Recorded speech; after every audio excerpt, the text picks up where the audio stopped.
बिस्मिल्लाहिर्रहमानिर्रहीम। मेरा नाम डॉक्टर इमाद है और आप देख रहे हैं मेरा यूट्यूब चैनल। सुनने वाले और देखने वालों को मेरा सलाम हो। बकरी में एक बहुत अहम केस आपके साथ डिस्कस करना है मैंने। ये बकरी की हिस्ट्री ये है कि ये ग्रेजिंग पे जाती रही है और ये 4 माह की प्रेग्नेंट है तकरीबन। और अभी जो इसकी प्रेजेंटिंग कंप्लेंट है वो ये है कि इसके ये जो जा है उसके नीचे ये स्वेलिंग टाइप, इसे बोटल जा कहते हैं, ये देख सकते हैं आप करीब करके। और इसका जो टेम्परेचर है वो 100 के करीब है। बॉडी कंडीशन कोई बहुत अच्छी भी नहीं है और बॉडी कंडीशन कोई बहुत बुरी भी नहीं है।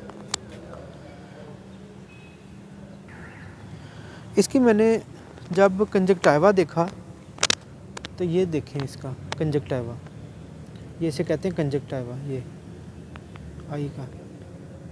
इसका जो कलर है ये बहुत अहम होता है डायग्नोसिस में। ये बिल्कुल वाइट है, जिसे हम टेक्निकल लैंग्वेज में पेल कहते हैं। ये निशानी होती है, एक क्लू होता है, रहनुमाई होती है हार्मोनिकस कंटाटस की तरफ। हार्मोनिकस कंटाटस पेट का कीड़ा है जो कि एबोमिज्म के अंदर पाया जाता है। ब्लड सकिंग पैरासाइट है। ये अगर आप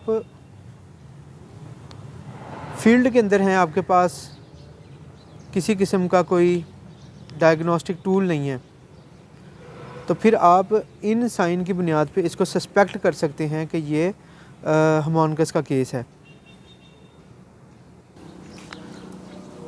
इसका जो फीड इनटेक है, खाना पीना है, वो ठीक है, आप देख सकते हैं। लेकिन इसको वीकनेस बहुत है, जैसे ये बैठती है तो फिर ये इससे प्रॉपर्ली उठा नहीं जाता। तो एनीमिया बहुत ज़्यादा है इसको।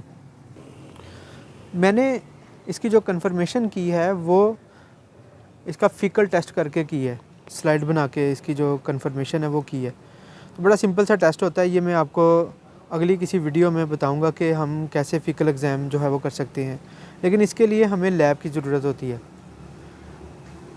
तो ये जो है ना, जो केस है ये हार्मोनिकस का केस है। अब इसमें हमने देना क्या है, क्योंकि ये एनिमल प्रेग्नेंट है तो इसको हम कोई और ज़्यादा बहुत सारी जो चीज़ें वो दे नहीं सकते।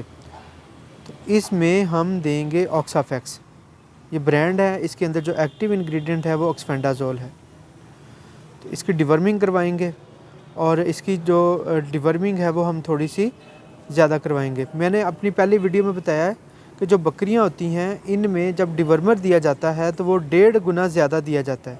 मिसाल के तौर पे अगर आपने किसी एनिमल में डोज़ किसी जानवर की आम किसी छतरे की डोज़ बनती है 10 ml, तो बकरी में हम उसको देंगे 15 ml। याद रखें कि बकरी में जो डिवर्मर की डोज़ है वो 15 गुना जो है वो 1.5 गुना ज़्यादा होती है। तो इसको हम ये देंगे। अब ये हमें कंफ्यूज कर सकती है लिवर फ्लूक के साथ। लिवर फ्लूक अगर होगा तो उसमें भी ये बोतल जा देखने को मिलता है, लेकिन लिवर फ्लूक में इतना सीवियर एनीमिया नहीं होता। और फिर हमने इसको जो लैब के अंदर डायग्नोज किया है वो हमने इसको हार्मोनिकस डायग्नोज किया है। तो हार्मोनिकस में भी ये बोतल जा जो है वो आपको देखने में मिलता है। तो रूल्ड आउट हमने किया इसको लिवर फ्लूक के साथ, वो डायग्नोज किया हमने लैब टेस्ट के साथ। तो ये था आज का केस हमारा। तो अपनी इस वीडियो के तवस्सुत से मैं आपको ये पैगाम देना चाहूँगा कि आप अपने बकरियों की जो डिवर्मिंग है वो बड़े टाइम से करें और ख़ास तौर पे उन जानवरों को ज़रूर डिवर्मिंग करवाएं जो जानवर आपके चराई पे जाते हैं। ये था आज का हमारा केस हार्मोनिकस कंटाटस का। तो इसके लिए हमने जो मेडिसिन यूज़ की है वो ऑक्साफैक्स यूज़ की है। इसको हम 5 दिन बाद दोबारा देंगे और उसके 5 दिन बाद दोबारा देंगे हम, यानी 10 दिनों के अंदर 3 दफ़ा इसको हम डोज़ देंगे ताकि इसका जो मसला है वो हल हो जाए। चूँकि इसको अनीमिया है, अनीमिया को ओवरकम करने के लिए इसमें बी कम्प्लेक्स का इस्तेमाल करवाया जाएगा और इसके साथ हम इसमें B12 का इस्तेमाल जो है वो करवाएंगे।